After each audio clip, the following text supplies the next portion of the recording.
everybody. Welcome to Freedom Fire. My name is Kendall Bowman.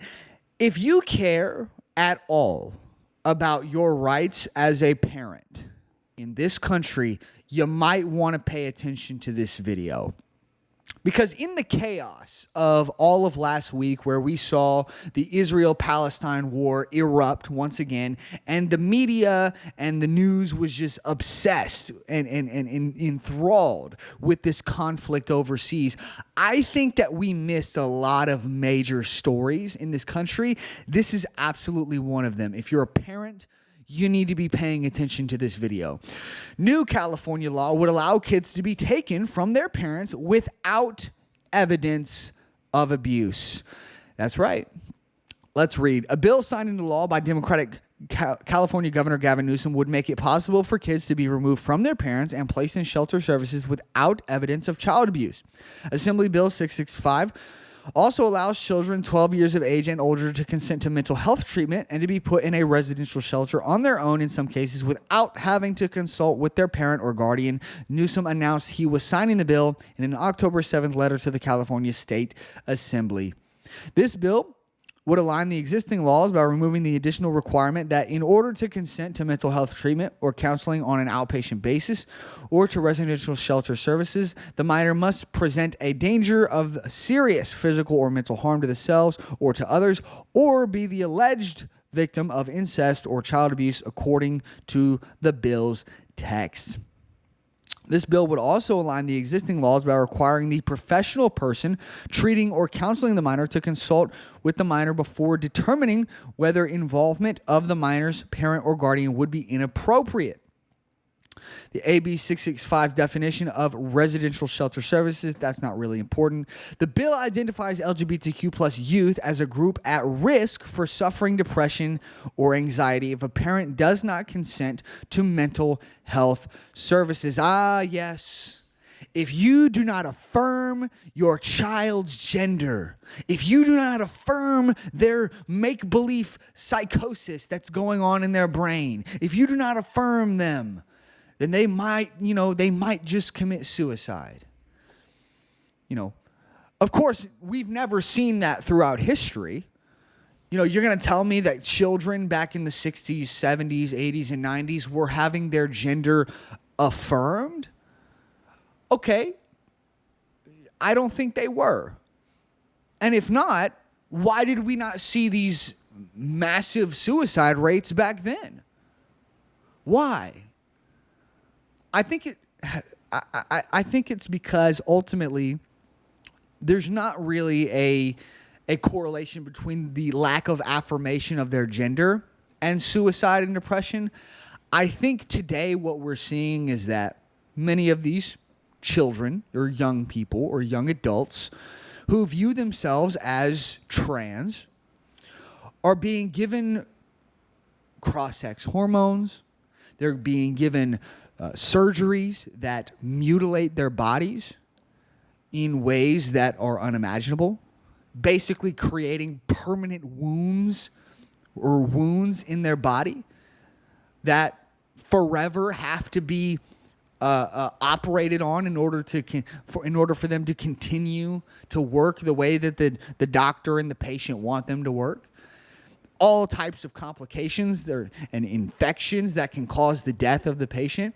Oh, and then you have the fact that the children who have these or who take these hormones and take these or have these surgeries are likely to end up being either chemically or physically castrated due to these procedures, which means they can never have children. Many of them completely lose all sexual function. Completely. Zero sexual gratification for the rest of their lives, all because of one stupid decision. And it's all based on a lie that if you don't affirm their gender, they're going to commit suicide. The facts are, however, that 90% of these children who believe that they are transgender, 90% of them grow out of it by 18 or 19 years old. 90%. And of the 10% that don't, the majority of those kids end up being gay. That's the reality. Those are the facts. I'm not here to sell you whether any of those things are good or bad. I'm here to tell you the facts. Overwhelming majority, 90%, will not commit suicide. They will simply grow out of it. That's it. They're just going to grow out of it and go back to being their normal selves whenever they turn 18 and 19. That's the reality. There is no, if you don't consent to mental health services, or if you don't affirm their gender, then they're going to commit suicide. That's not a reality. The facts are 90% will grow out of it. Let's continue. The mental health treatment identified in the legislation can be administered by a number of individuals, including a governmental agency or a credentialed school psychologist. There you have it, folks. Youth ages 12 and older with private health insurance already have the right to consent to their own mental health services, but youth with Medi-Cal coverage do not, Newsom wrote in a letter announcing AB 665 signing.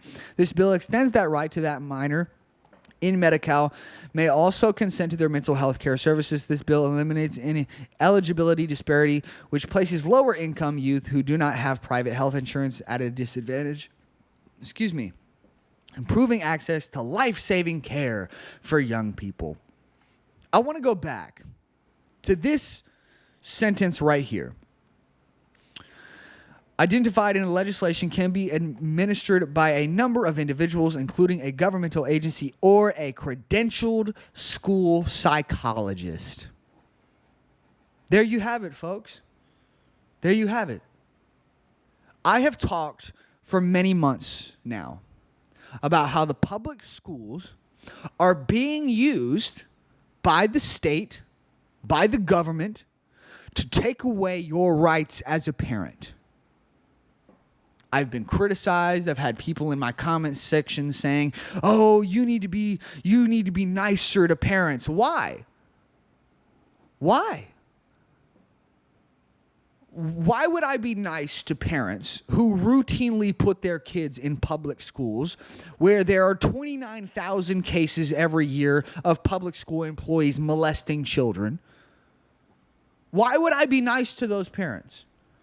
Why would I be nice to the parents who routinely see stories like this and continuously put their kids in these public schools knowing that their rights will be taken away?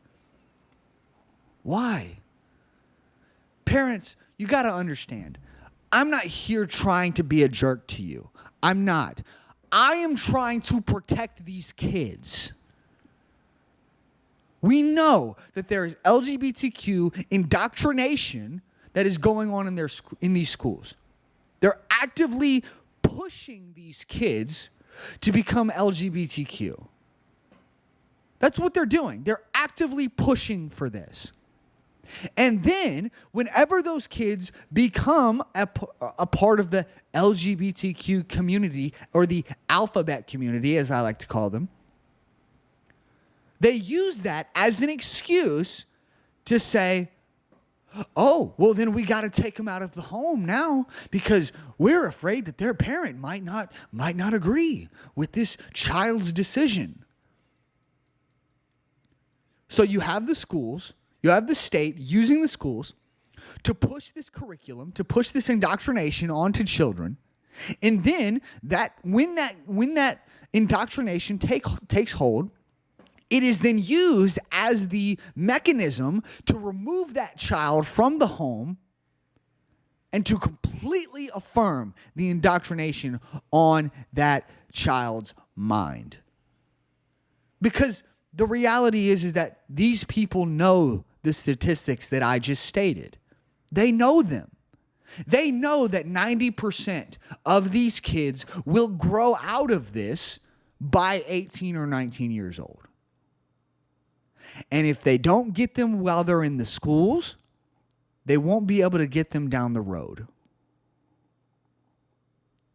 They are using the public schools as a way to indoctrinate and take your kids from you. I hope you realize that if you live in the state of California, you no longer have any parental rights. This bill has already been signed into law. They can now legally take your children from you without any evidence of abuse whatsoever. None whatsoever. Ladies and gentlemen, if you are putting your kids in public school today, you are risking having your children taken away from you without any evidence of any wrongdoing or abuse or anything that they've said in this article, anything whatsoever. They don't have to have any evidence at all to take your kids away if you have your child in a public school. This is why I so heavily push parents to take on homeschooling. Guys, you have got to be homeschooling your kids. I don't care they might be socially awkward. I would much rather have a kid or a child that is somewhat socially awkward, which, by the way, there are no studies or anything that really backs that up, that kids are socially awkward. There's nothing that backs that up. That is something that is regularly pushed by teachers' unions and by public schools in order to keep parents from going the homeschool route. That is something that's regularly pushed by the state, by these institutions that just want to keep the public schools going because they're getting rich off of it. Okay? That's the reality.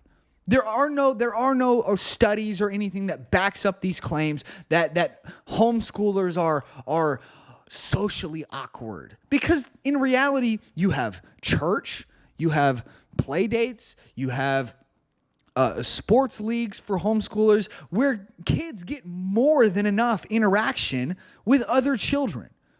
So no, they're not socially awkward. I think the problem is that many people get used to seeing kids from public schools who are around other kids all day.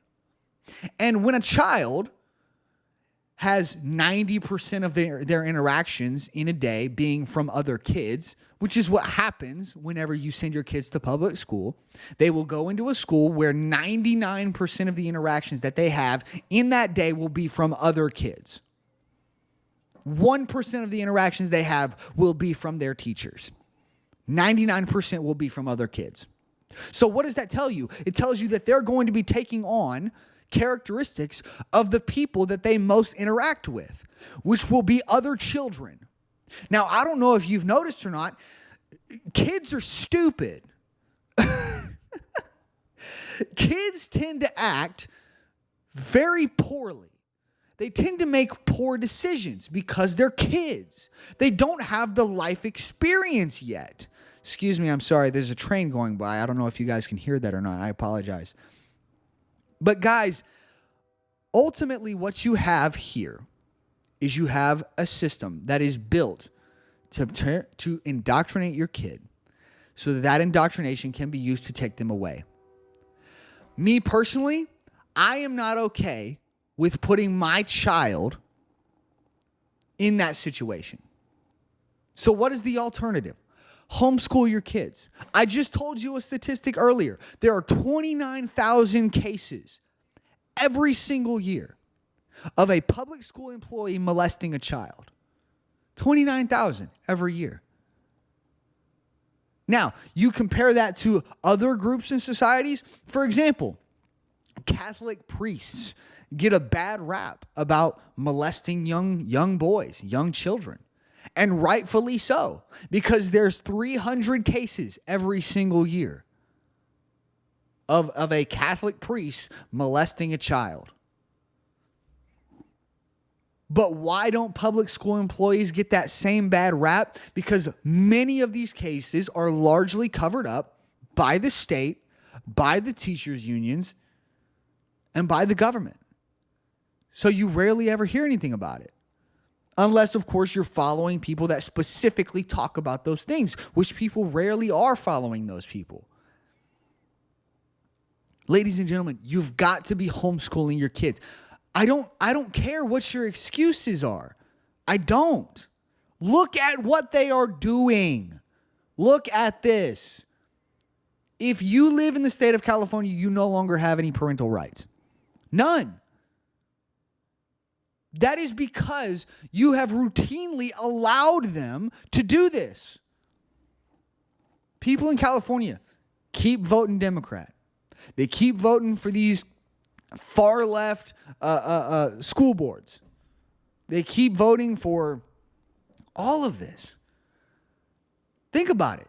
If you live in California and you have voted Democrat, you have voted for your own children to be taken away from you. That's the reality. And if you're a parent and you don't vote Democrat, but you still send your kids to a public school, you're basically still voting to have your kids taken away from you. Why would you put your kids in that system? Why would you be putting your kids in a system where the state can just make up a reason to take them away from you? Ladies and gentlemen, parents specifically, you've got to do better. We have got to do better. Homeschool your freaking kids, man. Stop giving the state the power over your family. Stop giving the government power over your kids. Stop allowing your children to be indoctrinated by people who hate you. If you're a Christian, they hate you. If you're Jewish or Muslim, or if you believe in any kind of traditional religion, they hate you and they do not want you to be able to parent children. They don't. Because your values will not match up with theirs. And they believe that they are the only ones that should be allowed to have any values. That's the reality of the situation. If this story does not show you that, I don't know what will, man. I don't know. Look, guys, this is not going to change until we as the parents force them to. You can go to all the school board meetings that you want. You can do that. That's fine. Whatever. But ultimately, nothing's going to change until we hit them where it hurts, and that's in their pockets. How do you do that? Take your kids out of the schools. I know that, at least in the state of Texas, when a parent takes their kid out of schools, some of their money still goes to the public schools, absolutely, from some of their tax dollars, but it's not as much, I don't believe. Maybe it is. I don't know. Maybe it's exactly the same. But ultimately, if we start to drain these public schools are not going to be making as much money, because you got to understand, there's other ways that these schools make money. Forcing kids to pay for lunches, buying, all types of things, all types of added fees and everything that public schools add in order to make money. But if there's not as many kids there, then they're not going to be making as much money, which means they won't be able to pay the teachers, which means they won't be able to indoctrinate your kids. You see how the domino effect, you see how the dominoes fall, all because you as a parent decided to step up and do your job and protect your kids from people who wish to do them harm? Ladies and gentlemen, you got to protect your kids, man. And ultimately, right now, the only real way to do that is to homeschool them. That's the reality. We've seen many of these same things going on in private schools. So I wouldn't say that private school is a valid option either. And ultimately, private schools are far more expensive than homeschooling is anyways. Public school is the cheapest option. Private school is the most expensive option, but neither of those things are the best option. Homeschool is the best option in terms of protecting your kids, teaching them the curriculums that you want them to be taught, and ultimately, it's the cheapest. It's the second cheapest option. It's not as cheap as public school, but it is a lot less expensive than private school, I'll tell you that. The average household can afford to homeschool their kids. They can. Absolutely. My wife doesn't work. She stays home with kids. I'm the breadwinner of this household. I work a regular day job. Off of one income in this household, we're able to homeschool our kids. I've already done the math. Ladies and gentlemen, I'm not here to try to be a jerk to you or to be mean to you. I'm hard on parents because I want to protect these kids from being indoctrinated and from being taken away from their parents by a state that is just trying to push an agenda onto these kids. That's why I do this. That's why I make these videos pushing parents to homeschool their kids. But ultimately, I can't do it for you. I can't protect your kids for you. You have to do what is right. You have to do what's right by your kids. I don't know, man. Make a choice. Make a decision. Protect your kids or they'll be taken away from you. I don't know. Ball is in your court. I'm going to leave it there. I'll have another video coming for you guys, most likely on Wednesday. Thank you guys so much for... Wait, it is Wednesday. Excuse me. I apologize. I'll have another video coming for you guys, most likely on Friday. Thank you guys so much for watching. Make sure you hit that like button, subscribe, leave a comment down in the comment section, and share the show with your friends. Follow me on all the socials down in the description, and hit that notification bell so that you can be notified whenever we put out new videos. And I will see you guys in the next one. Protect your families, protect yourselves, stay safe out there, and God bless.